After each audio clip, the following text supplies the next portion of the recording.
Hi everyone, welcome back to chemistry. Today we're going to begin Unit 9 on stoichiometry. Stoichiometry is a fancy way of talking about the quantitative relationships that exist between reactants and products in a chemical reaction. So we know that chemical equations give us a lot of useful information, such as the reactants and products that are involved, and the coefficients give us the relative numbers of species that we have. So stoichiometry just deals with those quantitative relationships between all of our reactants and products.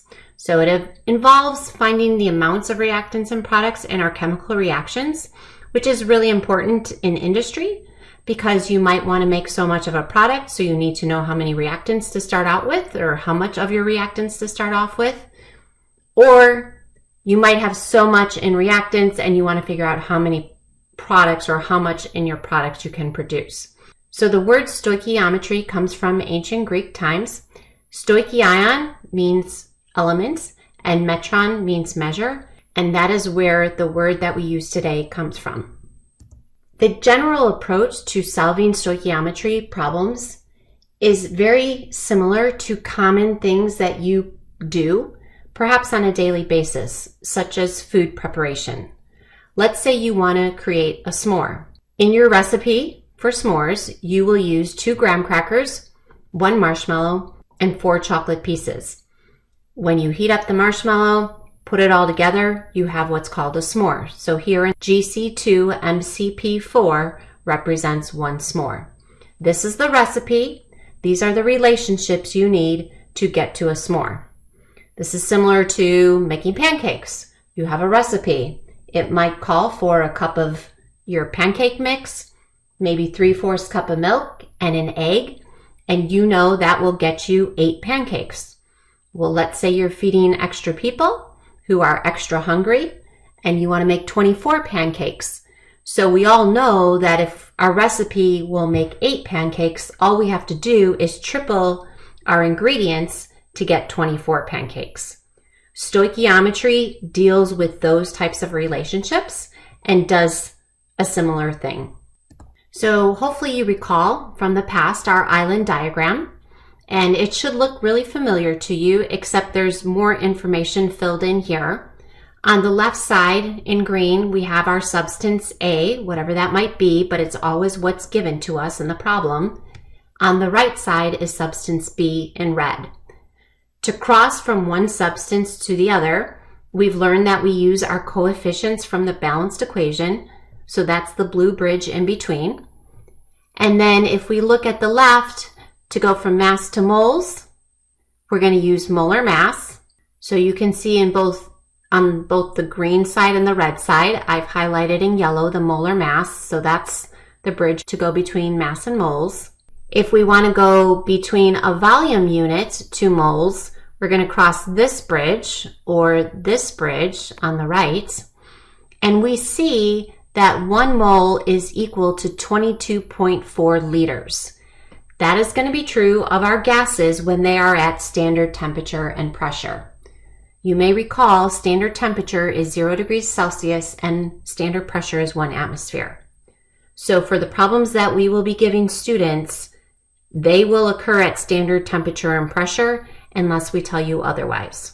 You should also notice that a liter is equivalent to a cubic decimeter. So 1 mole is equal to 22.4 liters of a gas at STP. 1 mole is also equal to 22.4 cubic decimeters of a gas at STP. So again, that's going to be true on the left side of our diagram and on the right side. And then the last bridge on the left relates particles, molecules, or formula units to moles. And 1 mole, as you hopefully recall, is equivalent to 6.02 times 10 to the 23rd particles, molecules, or formula units. Same is true on the right side of our diagram. So let's start with an equation that will need to be balanced. And if I look at this equation, maybe I'll say that on the left, the most complicated substance would be titanium 4 oxide or TiO2. So I'm going to look particularly at oxygen because on the right side, I have oxygen in two places, here and here. So I have a total right now of 3 oxygen atoms on the right and 2 on the left. So oxygen is 3 and 2. I'm going to list the others as well. Titanium is 1, chlorine is 2 and 4, and then carbon is 1 and 2. Because notice we have carbon there and we have carbon there. To balance the oxygens, I am thinking I want to put a 2 right there. So that gives me a total of 4 oxygens on the product side. But now I've added another carbon, so I have 3 carbons. Then on the left side, the reactant side, I'm going to put a coefficient of 2, so I can have 4 oxygens and now 2 titanium atoms. So we're not done. I want to try to match up my titanium, so I'm going to put a 2 in front of titanium 4 chloride. So now titanium is 2, chlorine is 8. So if I put a 4 in front of Cl2, I now have 8. So all I have left to do is to put a 3 in front of carbon, and my inventory is complete. So my, oops, let me put a 1 there. So my mole ratio is 243,212, and it cannot be reduced any further.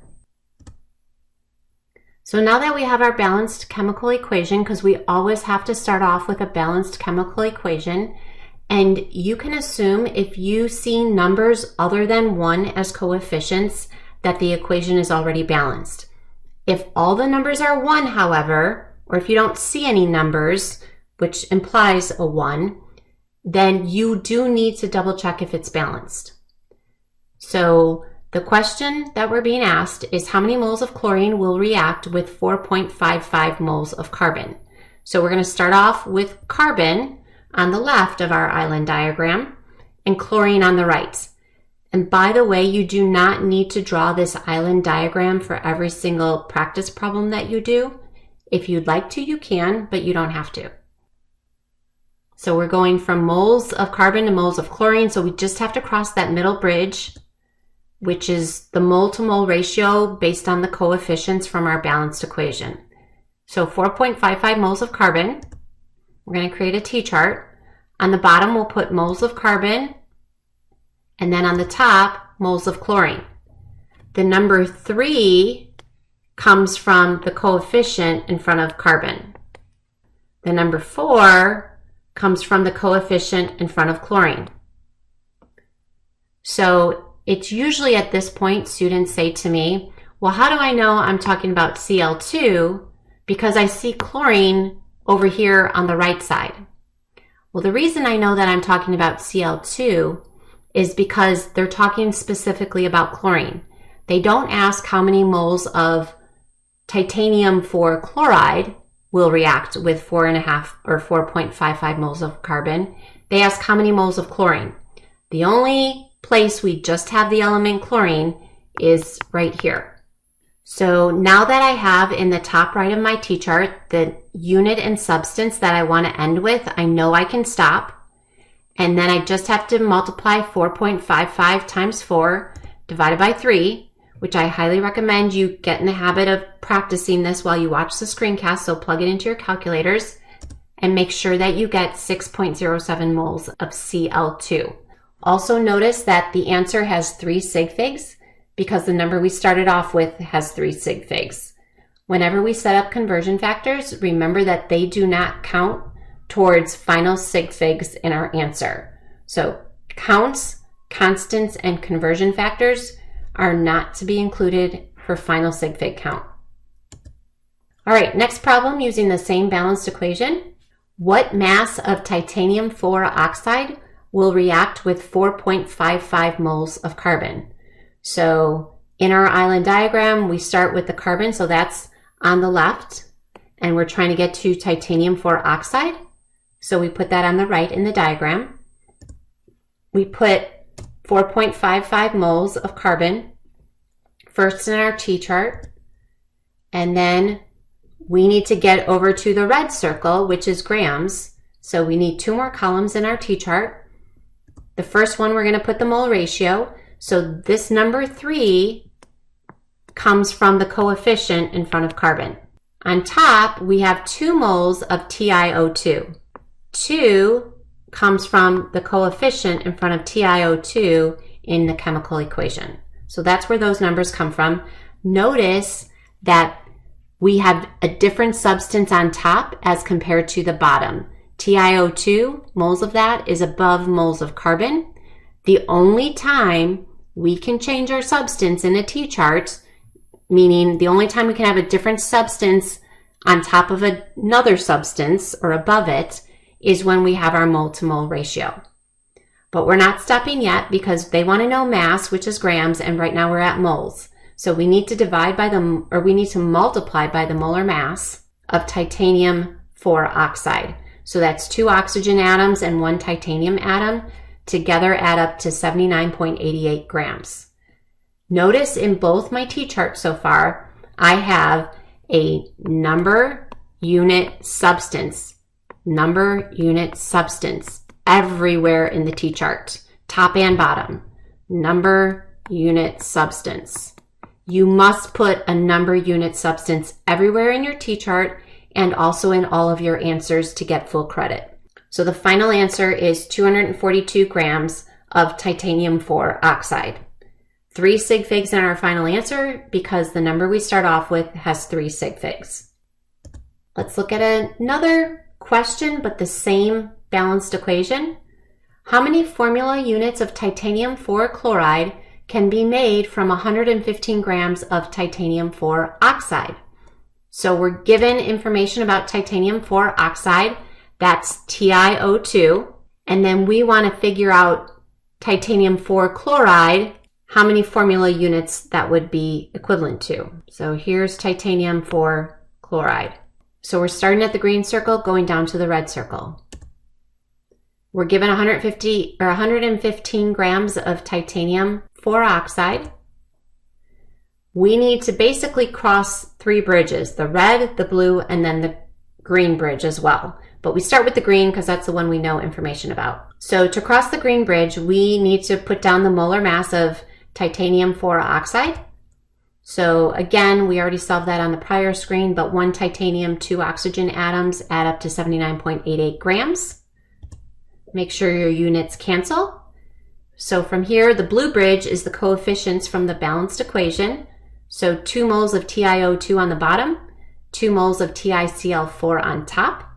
Cancel out your moles of TiO2. And we've got to now cross the red bridge.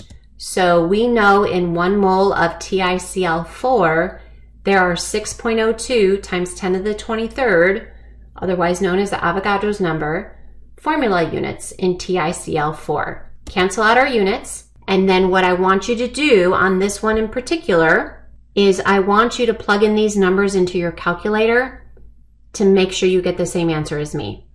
So plug in 115 times 2 times 6.02 times 10 to the 23rd, use your double E button, divided by 79.88, divided by 2.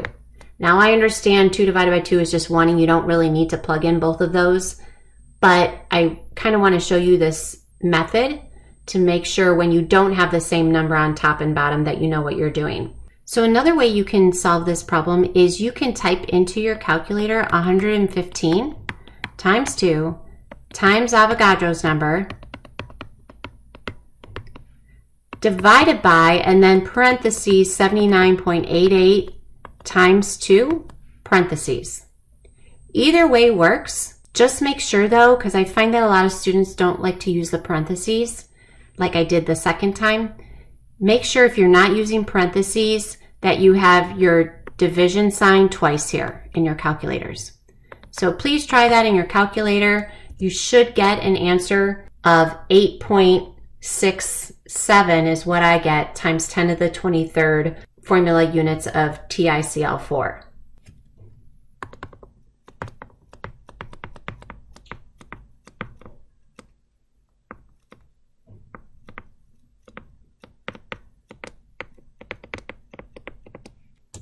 So here are some helpful reminders when doing stoichiometry and solving problems using our island diagram.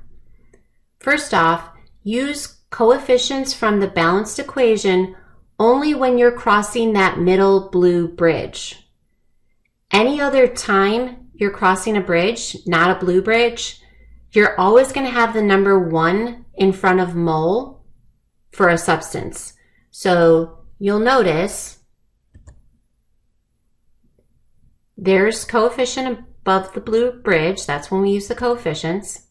Everywhere else on every other bridge, we have 1 mole. So that, when we plug it in to our T-chart, we're going to use the number 1 in front of mole if it's not crossing the blue bridge. Now you should also notice that the middle bridge conversion factor is the only one that has 2 different substances. So they're highlighted in yellow right now, TiCl4 over TiO2. That conversion factor has 2 different substances, but all the other conversion factors in green and red, those are the same substance above and below. You don't switch substances there. So there we see TiO2 is the same, TiCl4 is the same. And then last, the units on the islands at each end of the bridge being crossed appear in the conversion factor for that bridge. So use those reminders to help you solve these types of problems. All right, let's look at another problem. We already have a balanced equation, and I know that because I see coefficients that are not all 1s. So I'm going to trust that it's balanced, although I could double check and I see that I have 2 iridiums on both sides. I have 3 nickel atoms on both sides and 2 phosphorus atoms on both sides. So it doesn't hurt to double check, but I feel pretty confident when I see numbers other than 1. So the question says, if 5.33 times 10 to the 28th formula units of nickel 2 phosphide react with excess iridium, what mass of iridium 3 phosphide is produced? Now this is the first time we're seeing them use the word excess. So what that means, and we'll learn more about it a little bit later in the screencast, is, let me give an analogy. Let's say we're going to make a peanut butter and jelly sandwich. And I have 4 slices of bread, I have a brand new jar of peanut butter, and a brand new jar of jelly. If I want to make a sandwich, assuming I put 2 slices of bread per sandwich, I only have enough bread to make 2 sandwiches. I have plenty of peanut butter and jelly. I have excess peanut butter and jelly, but I only have enough bread to make 2. So the bread limits how much I can make. So when we see these word problems in chemistry and they talk about excess reactants, or you have extra of whatever reactants, that just tells you that whatever's extra doesn't limit how much you'll make. Okay, and that'll be important to know. So they're telling us we have extra iridium. So what mass of iridium 3 phosphide can we make starting with 5.33 times 10 to the 28th formula units of nickel 2 phosphide? So in our island diagram, we're going to start with Ni3P2 and we're going to end with IRP. And our T-chart has 5.33, which is 3 sig figs, times 10 to the 28th formula units of Ni3P2. So we're going to start at the green circle, go over to the red. So we have 3 different conversion factors. The first one is from formula units to moles, and we're going to use Avogadro's number in a mole. And then we're going to cross the blue bridge, which is representing the coefficients from our balanced equation. So 2 moles of IRP over 1 mole of Ni3P2. And then last, we want to get to mass, so we need grams. So we're going to figure out the molar mass of IRP. We'll add those numbers together to get 223.19. And then we'll calculate in our calculators, multiplying 5.33 times 10 to the 28th times 2 times 223.19 divided by Avogadro's number. Please try that right now. You should get an answer of 3.95 times 10 to the 7th grams of IRP. 3 sig figs because we started off with 3 sig figs. Notice that everywhere in the T-chart, we have a number, unit, substance every single time. Everywhere, okay? you need to do the same thing. And our answer, number, unit, substance. Here's a new question. How many grams of iridium will react with 465 grams of nickel 2 phosphide? So start with what we know. In our island diagram, we're starting off with Ni3P2 because that's what we have information about. We're going to end up at iridium. So we're going to go from green to red. So we're going to need 3 conversion factors because there's 3 bridges we have to cross. The first one is from the green circle, 2 moles of Ni3P2. And there we just use our molar mass. So that's 3 nickels and 2 phosphorus atoms added together. Those units cancel. Then we cross the blue bridge, where from the balanced equation, we see that there are 2 moles of iridium, that's where the 2 comes from, for every 1 mole. If we don't see a number, we know it's a 1 of Ni3P2. And then last, we're going to go to the molar mass of iridium. That's our T-chart, cancel out our units. So we know to stop because we have grams of IR and the problem is asking for grams of iridium. So that's how we know when to stop, when the top right of our T-chart has the units and substance that we're looking for. So now in your calculator, you're going to multiply 465 times 2 times 192.22 divided by 238.01. That will get you to 3 sig figs, 751 grams of iridium. Here's another problem. What volume of hydrogen gas is liberated, which means it's released, at STP if 50 grams of zinc react with excess hydrochloric acid?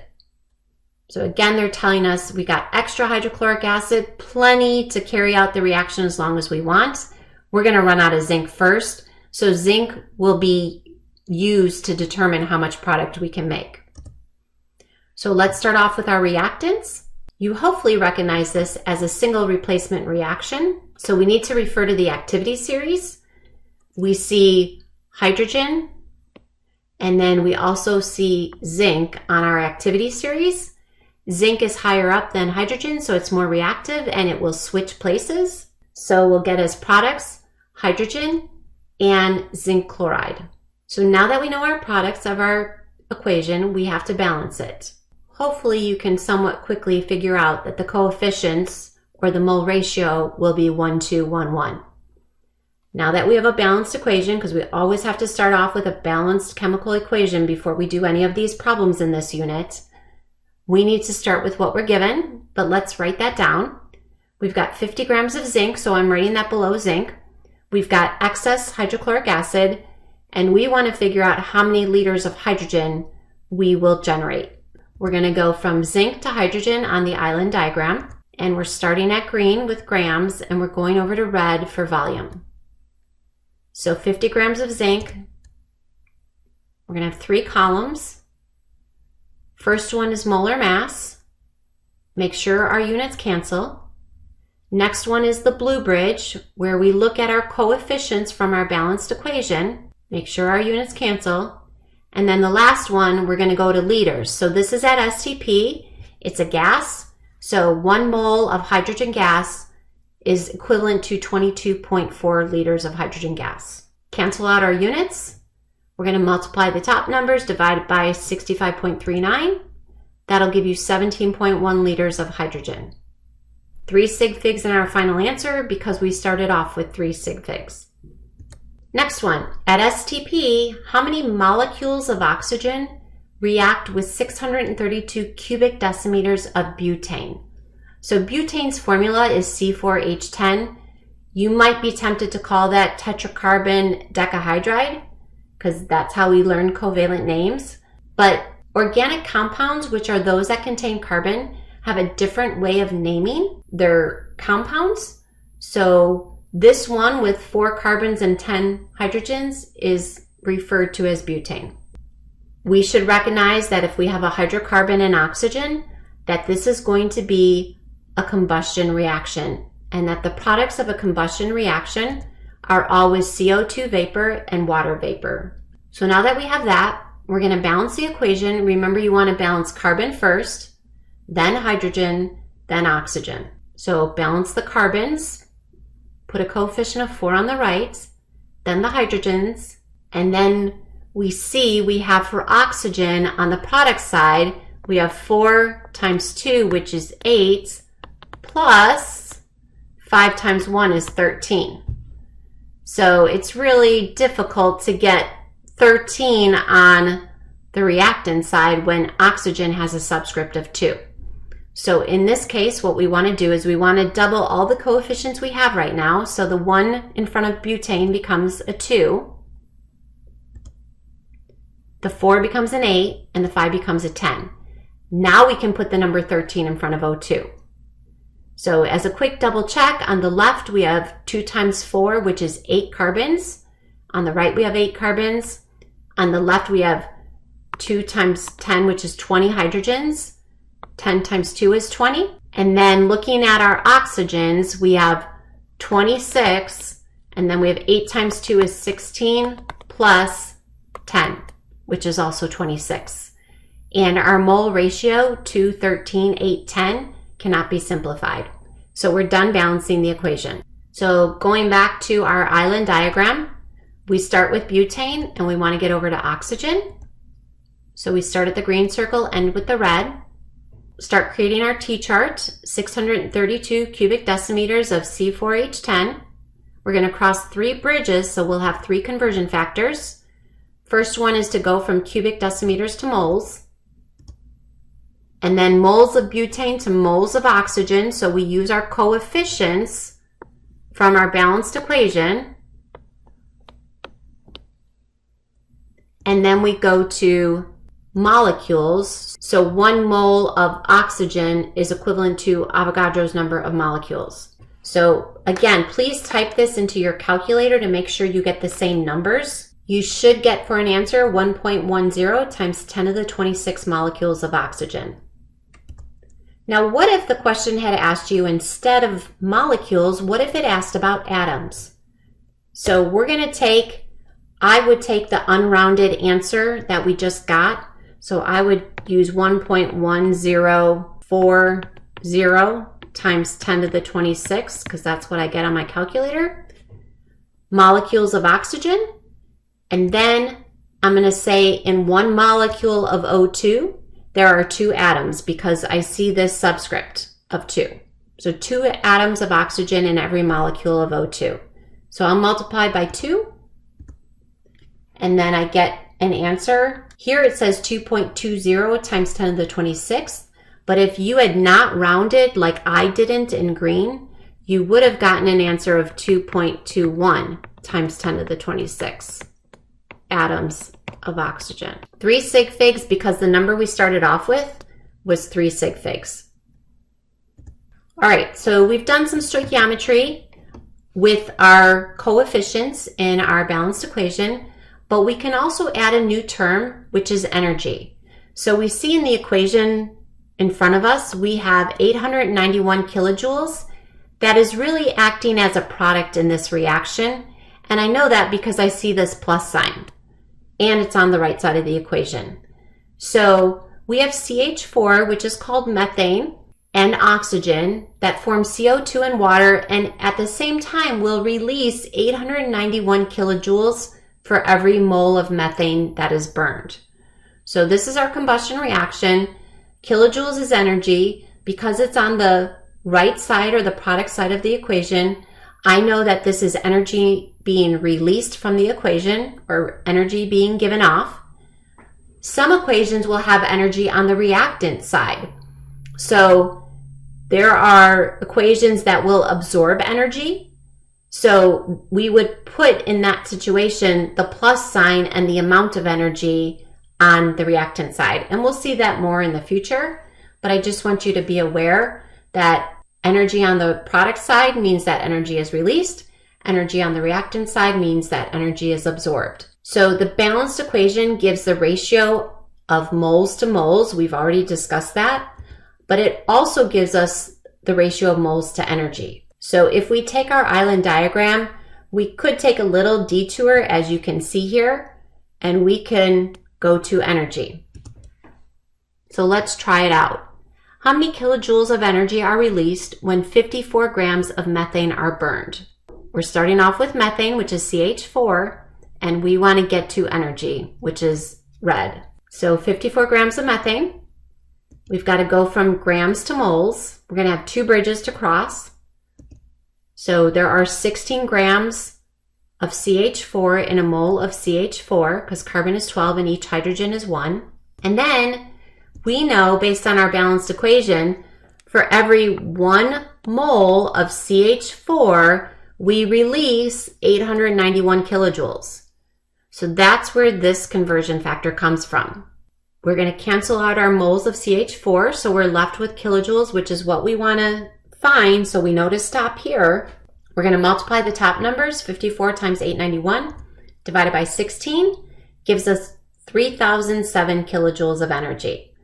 So if we had 54 grams of methane that we burn completely, so there's complete combustion. Sometimes there's something called incomplete combustion. So you might produce carbon monoxide, or you might not just burn all of your hydrocarbon. But oftentimes, unless we tell you otherwise, we're going to assume that it burns completely. So 3,007 kilojoules of energy are released.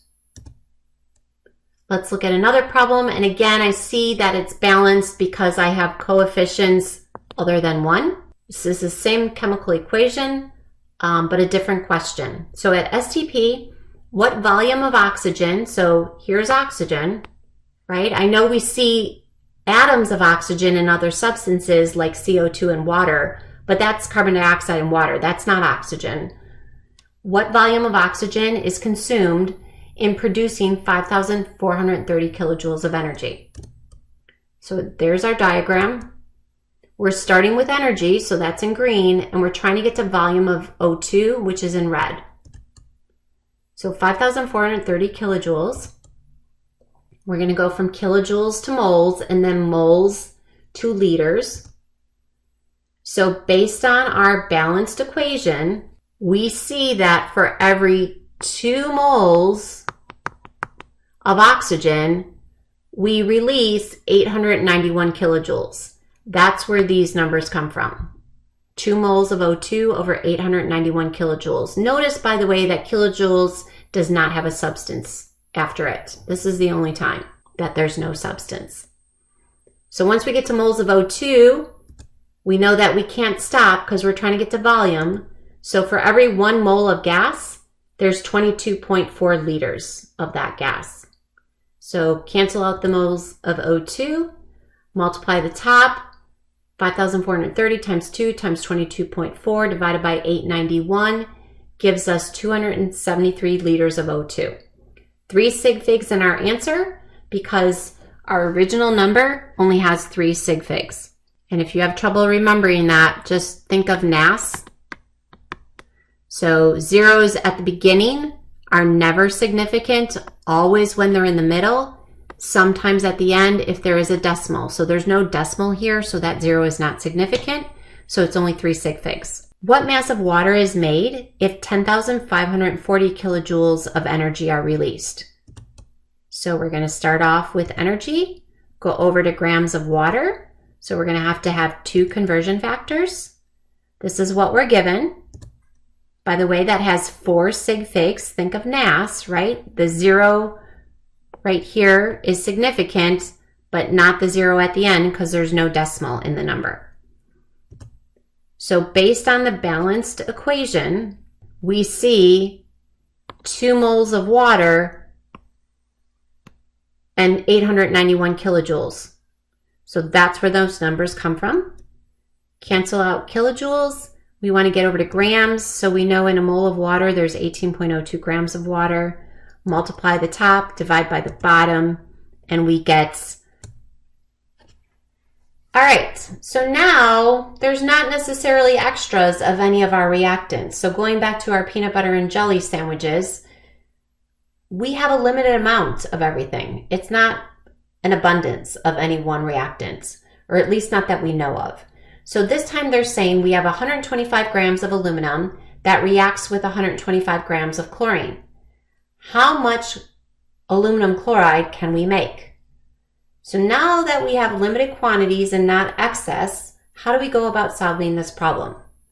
So we have our balanced equation because we always have to start off with a balanced equation. And what we're going to do is we're going to take each reactant and using a T-chart, calculate how much product we can make with each reactant. So starting with aluminum and going over to aluminum chloride. So from the green to the red circles, we have 125 grams of aluminum. We're going to divide by the molar mass of aluminum, then cross the blue bridge, and then get over to the red circle. So there's 27 grams or 26.98 grams of aluminum in a mole. Cross out our units that cancel. Then we're going to cross the blue bridge. So the number 2 in each case comes from the coefficients of our balanced equation. Cross out the units that cancel. And then last we're going to go to grams using the molar mass of aluminum chloride. So that's 1 aluminum and 3 chlorines. Add those together, you get 133.33 grams. When you solve, your answer is 618 grams of aluminum chloride. Now let's do the same series of steps for chlorine and see what we get. So we're starting off with 125 grams of chlorine. We're going to divide by the molar mass of chlorine, which is 70.90 grams in a mole. And again, notice in our T-charts, number unit substance is everywhere. The only time we didn't have a substance is when we had kilojoules.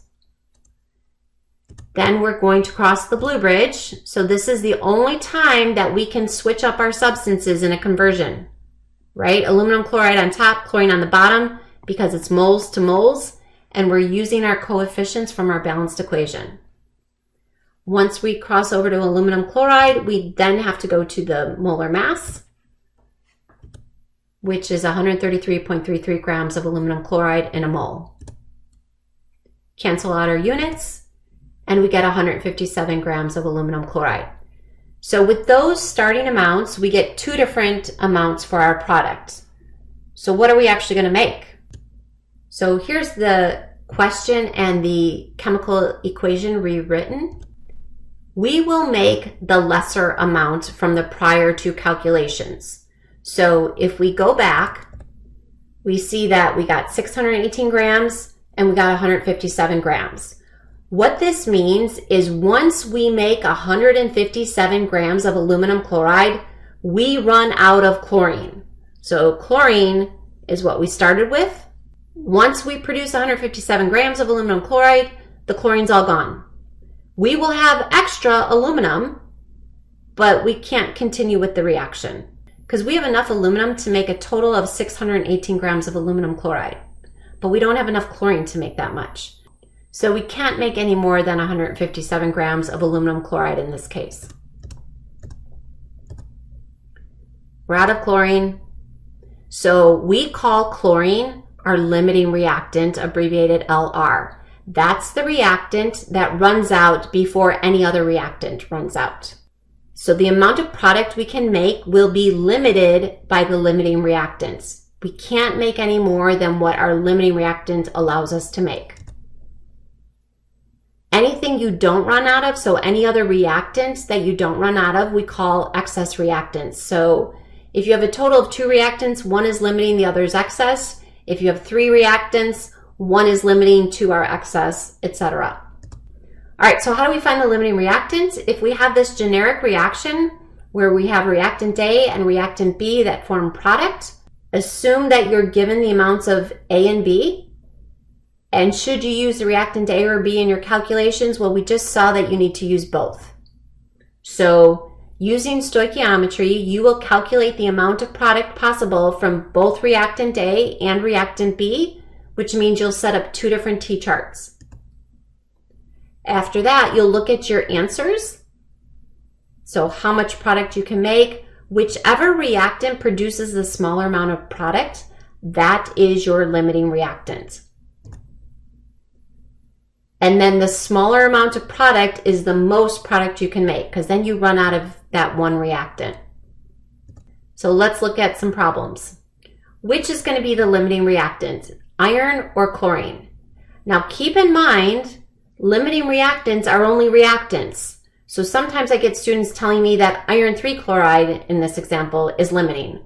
Well, iron 3 chloride, FeCl3, is not even a reactant, so it cannot be a limiting reactant. So we're going to have two T-charts, 223 grams of iron and 179 liters of Cl2. It's okay that they start off with different units because we're going to calculate for both of them the grams of FeCl3.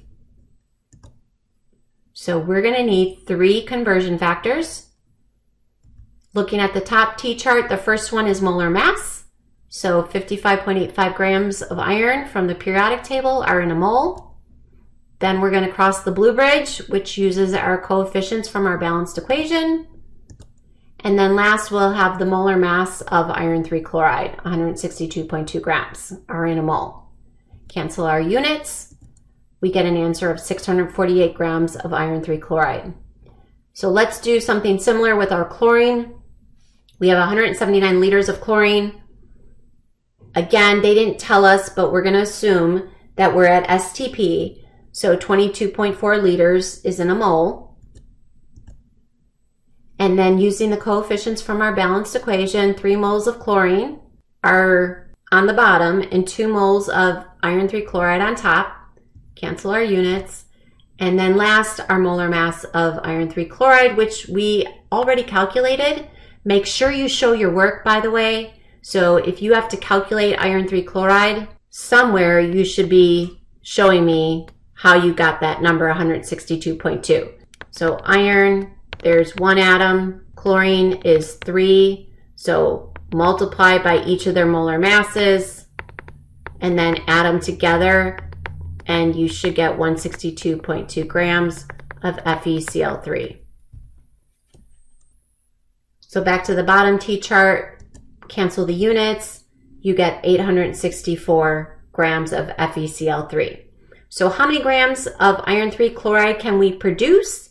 We will always produce the smaller number here. And if there were 3 reactants, we would set up 3 T-charts and figure out which of the 3 answers is the smallest to figure out how much we would produce. So here clearly 648 grams of iron 3 chloride can be produced because that's the smaller amount. Once you produce that, you run out of iron. So Fe is our limiting reactant. Okay, now it's not iron 3 chloride because iron 3 chloride is not even a reactant. When you pick the limiting reactant, you got to go back to the very beginning of the T-chart to see which reactant you used. That's your limiting one. And therefore, if iron is limiting, just an FYI, chlorine is going to be the excess reactant. Remember that our limiting reactant limits how much product we can make. Let's look at another one. Which is the limiting reactant? H2 or O2? Now you cannot, I know this time they both are in grams, but you cannot look and say, oh, well, there's only 13 grams of hydrogen. That must be limiting because there's less of that than oxygen. That will not always be correct. You have to show your work. You can't just make a guess because you've always got to show your work to get full credit. So let's start off with 2 T-charts, 13 grams of hydrogen. We're going to get over to, on our island diagram, grams of water. So we need 3 conversion factors. The first one is molar mass. Next one is the coefficients from the balanced equation. And then the last one is molar mass of water. So when you multiply the top, divide by the bottom, you're going to get 116 grams of water. Let's do the same thing for oxygen. So we divide by molar mass, and then we have our mole ratio from our balanced equation, 2 moles of water for every 1 mole of oxygen. And then last, the molar mass of water gives us 90.1 grams of H2O. So 3 sig figs for our answers because we started off with 3 sig figs.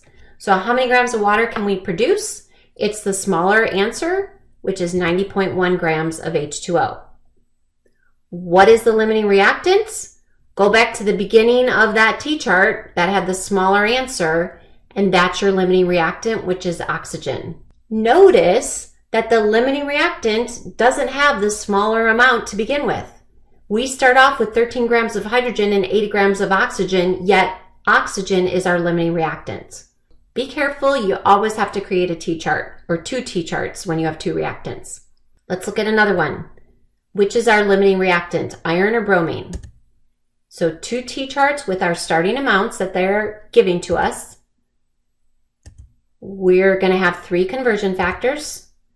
So starting with iron, what they give us is 181 grams of iron. And then we have 1 mole of iron divided by 55.85 grams of iron because that's the molar mass.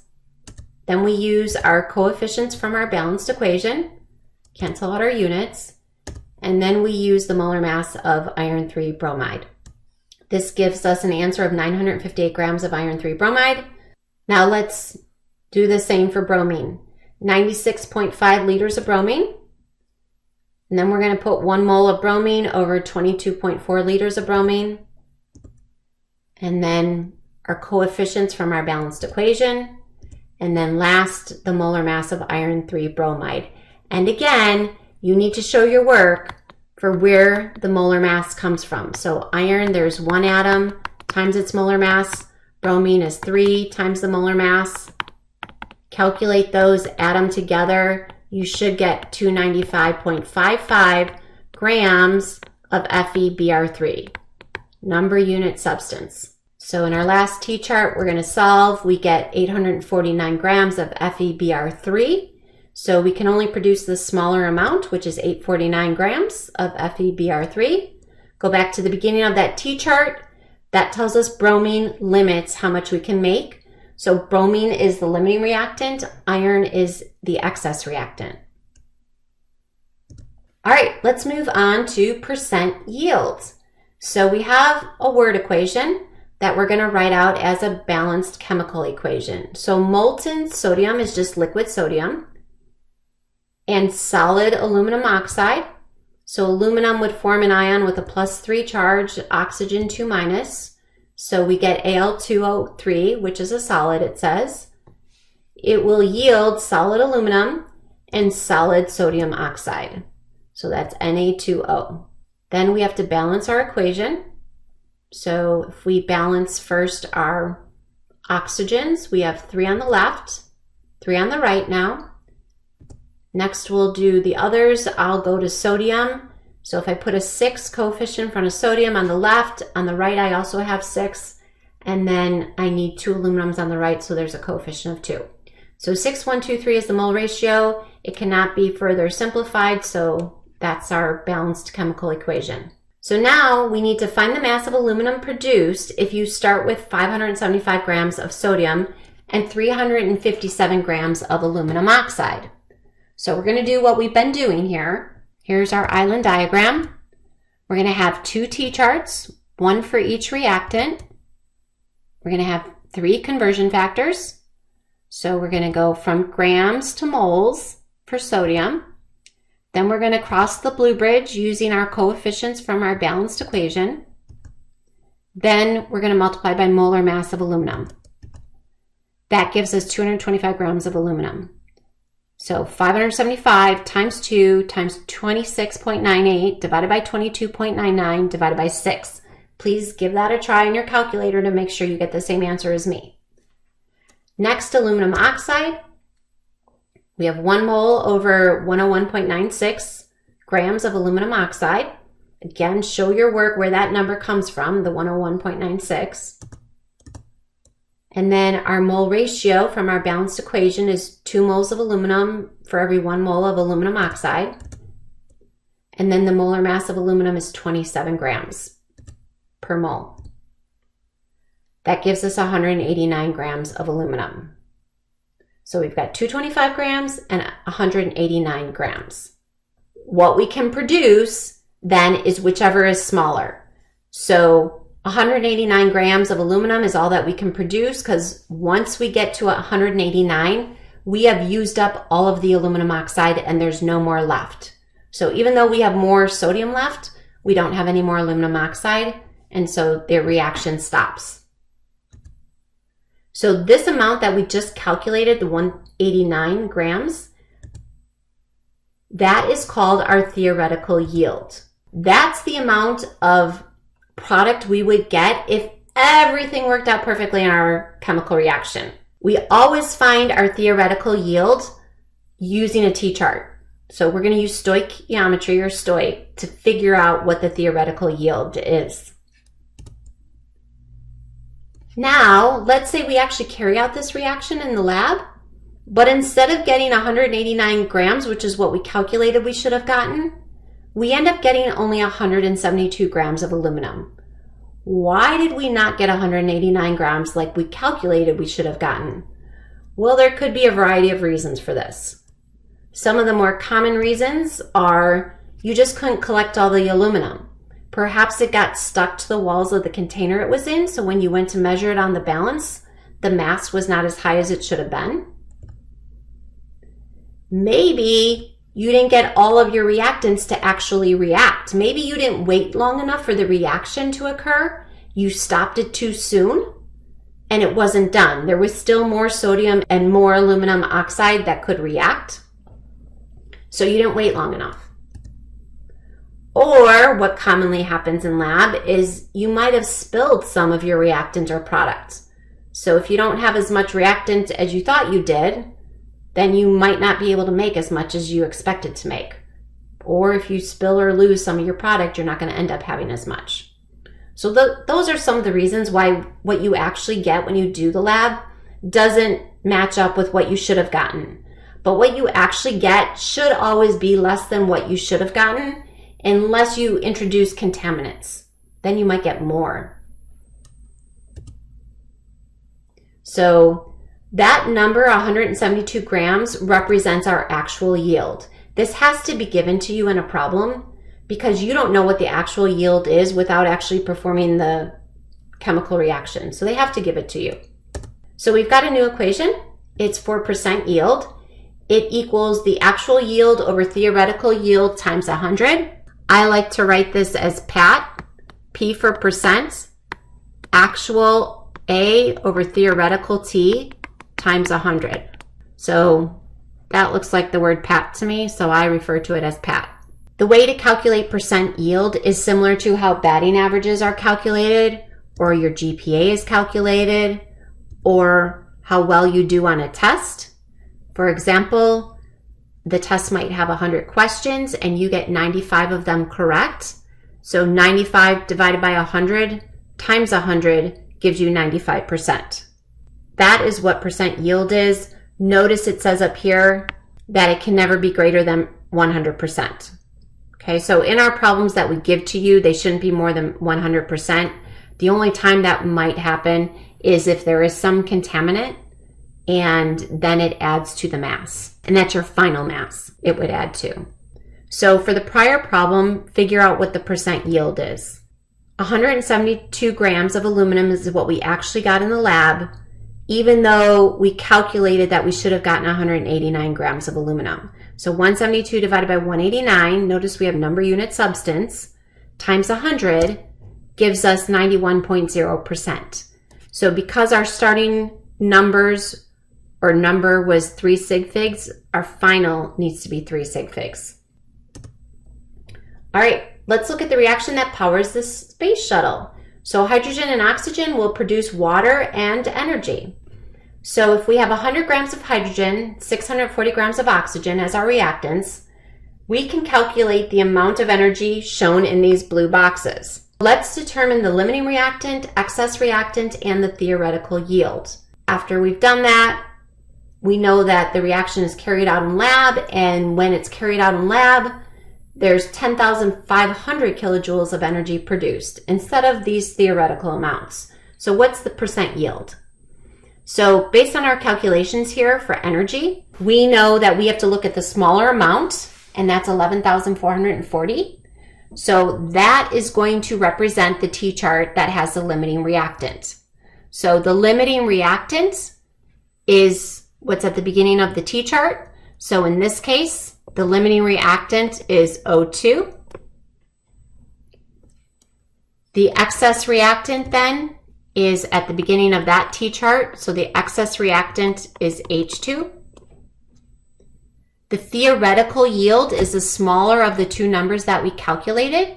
So the theoretical yield is 11,440 kilojoules. So we know the theoretical yield. It says when the reaction's done in lab, 10,500 kilojoules of energy are produced. So what's the percent yield?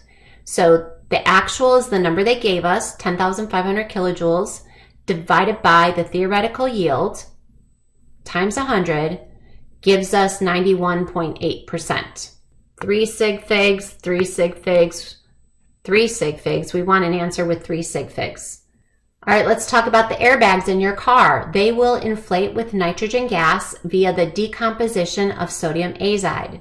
So at STP and a percent yield of 85%, what mass of sodium azide, which is NaN3, is needed to yield 74 liters of nitrogen? So you want to get 74 liters of gas in that airbag, so it's a good enough cushion in case you're in an accident. We're given the percent yield.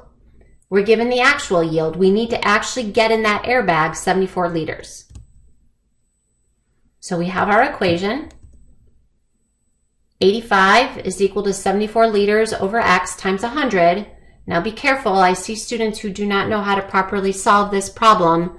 Let me just show you real quick. If I multiply both sides by X, I get 85X is equal to 74 times 100, and then divide both sides by 85, I get X is equal to 87.1 liters, and in this case, it's nitrogen gas. So 87.1 liters of nitrogen is the theoretical yield. That's what I get from my equation for percent yield. So if I start off with nitrogen and I want to figure out how many grams of sodium azide I need to put in the airbag, I need a T-chart starting with the 87.1 liters. So I know I only need 74 liters in the airbag, but remember the reaction is only 85% efficient. Efficiency is another way to say percent yield. So it's only 85% efficient. So because it's not 100% efficient, I need to get 87.1 liters theoretically. And that'll give me, with the percent efficiency, the 74 liters that I need. So 87.1 liters of nitrogen, there's 22.4 liters in a mole. And then based on the balanced equation, there's 2 moles of NaN3 for every 3 moles of N2. And then the molar mass of NaN3 is 65.02 grams in a mole. So again, show your work where this number comes from. That gives me 169 grams of sodium azide. That's how much mass I need to have of NaN3 in my airbag. So our strategy for solving these problems is make sure we have a balanced equation. We'll use stoichiometry to figure out our limiting reactant and then calculate the amount of product we're going to get. That calculation represents our theoretical yield. So the percent yield is 81% in this equation.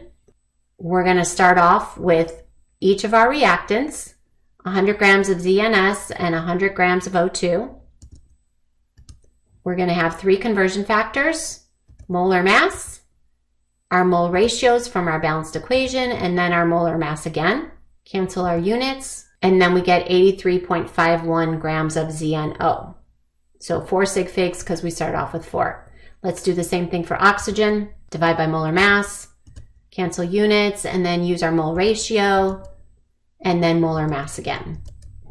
And we get 169.6 grams of ZNO. Our actual product is 83.51 grams of ZNO, right? Because that's a smaller number. So if we go back to the beginning of that T-chart, we see our limiting reactant is zinc sulfide, ZNS, and therefore oxygen is the excess reactant. So to find my actual yield, I know the percent yield is 81%. The theoretical is 83.51. So we know those numbers. If we multiply both sides of the equation by 83.51, we get 67.6 grams of zinc oxide. So that's how much we will produce. So here was the question originally. I know it's kind of hidden there. How many grams, X number of grams will we get? The answer is 67.6 grams. All right, last problem on NASA spacecraft. Lithium hydroxide scrubbers remove toxic CO2 from the cabin. Now, CO2 all by itself isn't toxic, but when it replaces oxygen in the air, that's when it becomes toxic. So we have a balanced equation because I already see a coefficient of 2, so I can assume it's balanced. Let's say the astronauts go on a 7-day mission. There's 4 astronauts and they each exhale 880 grams of CO2 each day on their mission.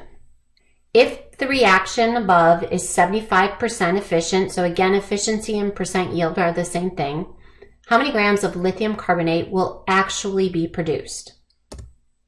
So we've been given a percent yield. We know that each person per day will exhale 880 grams of CO2. There's 4 people, 7 days. That's a total of 24,640 grams of CO2. We're not worrying about sig figs just yet. Okay, we'll worry about sig figs at the end. So that's how many grams of CO2 that will be going through those scrubbers. So CO2, we want to know how many grams of lithium carbonate will actually be produced. So let's start off with what we're given, 24,640 grams of CO2. Then we have molar mass of CO2, cancel our units, and then our mole ratio between lithium carbonate and CO2, and then the molar mass of lithium carbonates. Again, show your work as to where the 73.9 grams comes from. That's 2 lithiums, 1 carbon, and 3 oxygen atoms. That's 41,374 grams of lithium carbonate. Now remember, the reaction is only 75% efficient. That's our theoretical yields. So to figure out how many grams of lithium carbonate are actually produced, we're going to use this percent yield equation. 75% is equal to the actual yield divided by 41,373.9 grams. So we didn't take this rounded answer of 41,374. We went 1 decimal place and wrote 41,373.9 grams, and then multiplying that by 100. So to solve for x, we get 31,030 grams of lithium carbonate. Technically, that's 4 sig figs, and our answer should have 2 sig figs because that's what our problem has. So really the answer should be just 31,000 without a decimal point grams of Li2CO3. That's it. Thanks for watching and have a great day.